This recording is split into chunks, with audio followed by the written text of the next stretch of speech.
Today I'm going to be making a mint chocolate chip ice cream, and I'm trying to do it fairly low calorie, fairly healthy as I can. So I'm going to be using some monk fruit sweetener, some almond milk, some cottage cheese. You can use full fat. I happen to have, this is 4% milk fat, so I'll be using that today. And I'm going to be using some protein powder. This is the brand I use. You can use whatever kind you want. I'm going to add a little bit of vanilla and vanilla extract and vanilla bean paste, and most importantly some peppermint extract. I'm only going to be adding a little bit because I'm also using some fresh mint from my garden.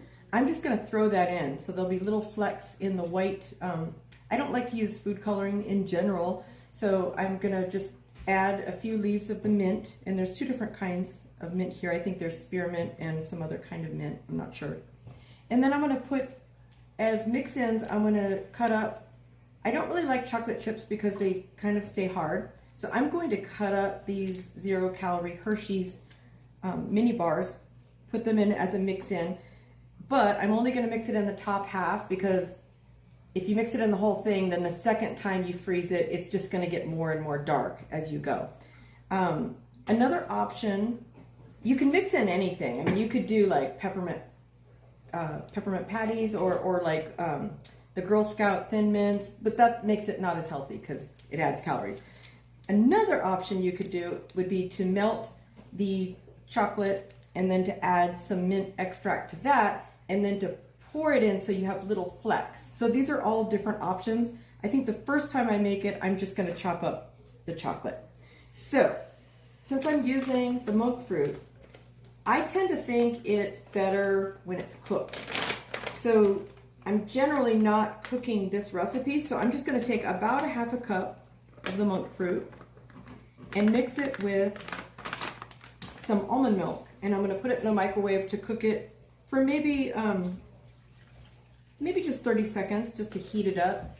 I think it helps so it doesn't get icy. We shall see. I actually cooked that for about 45 seconds, so I'm just going to add this. I could have heated this up in my blender, in my bullet, but I forgot. So I'm going to go ahead and add my mint to this. As far as how much mint, I'm just going to add several leaves. I'm not going to really measure it. That's probably about right. I'm going to add my protein powder, just 1 scoop.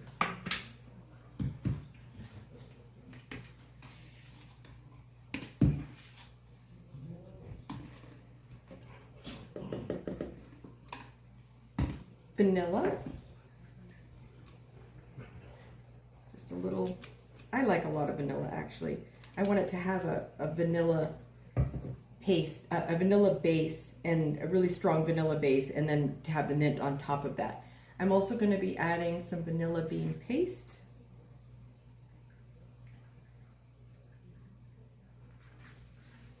A little bit of salt. Not too much because the cottage cheese is salty. I'm going to add 1/2 teaspoon of the vanilla extract. This is peppermint. I'm only doing 1/2 teaspoon because I don't want to add too much. I am using fresh mint as well, so I think that's going to kind of layer the mint flavors. So I'm going to mix this up in my bullet, and then I'll add my cottage cheese. After mixing this up, it looks nice. There's little flecks of green from the mint, and there's little flecks of brown from the vanilla bean paste. I think it smells really good. So now I'm going to pour it into my pint. It's actually a deluxe pint. It's not perfectly all blended up, and that's fine. I just wanted to get most of it. And now I'm going to add my cottage cheese. And a lot of people like to blend their cottage cheese before putting it into the freezer. I've done it both ways, and honestly, I don't notice a difference. So it's totally up to you. You can blend it or just leave it. What I'm doing is I'm putting the cottage cheese almost up to the line. This is about 1.5 cups.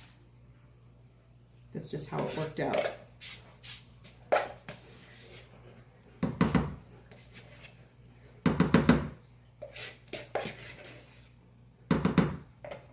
Now I just, manually mix this up. And one other ingredient I just remembered is the guar gum.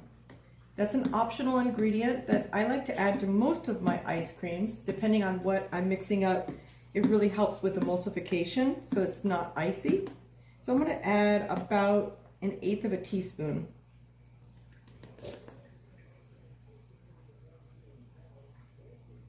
And mix that up, and if it starts to clump, you can always use an immersion blender to get it not to clump. But it looks like this one's stirring up okay. And that's it.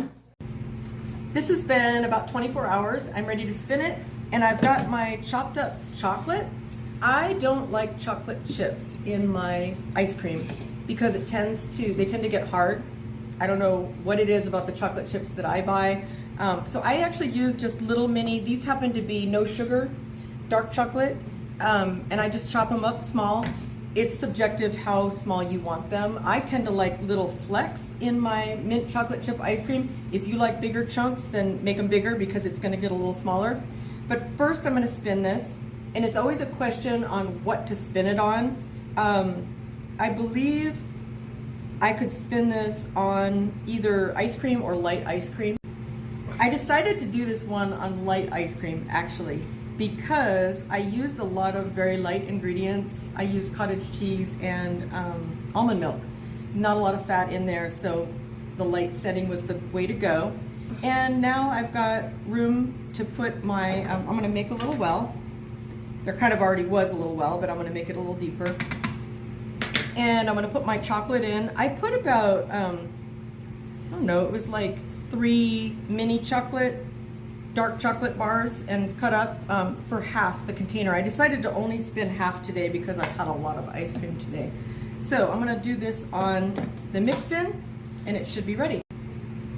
I think it spun up really nicely. It looks good. So now I'm ready to spoon it up, and I've got a couple of taste testers on this one. Okay, first of all, the texture of this one's a lot better than the one I did previously, and I think it's gonna be perfect. So I guess, who's gonna taste this one? I should have asked before. Okay, so does everybody have a spoon? I'm gonna pass this down, and I'll grab another one. How about just Leslie pass that, take a spoonful and then pass it down and everybody will taste it. And whoever wants to, you can just yell out your comments, or you can come on over and give me your comments.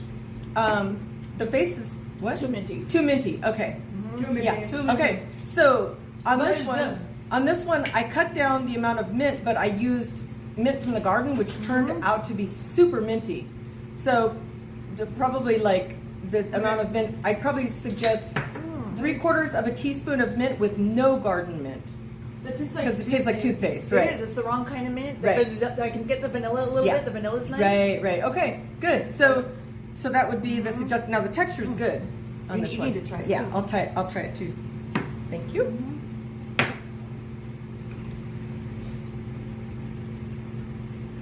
Definitely toothpaste. Yeah. So okay, good learning.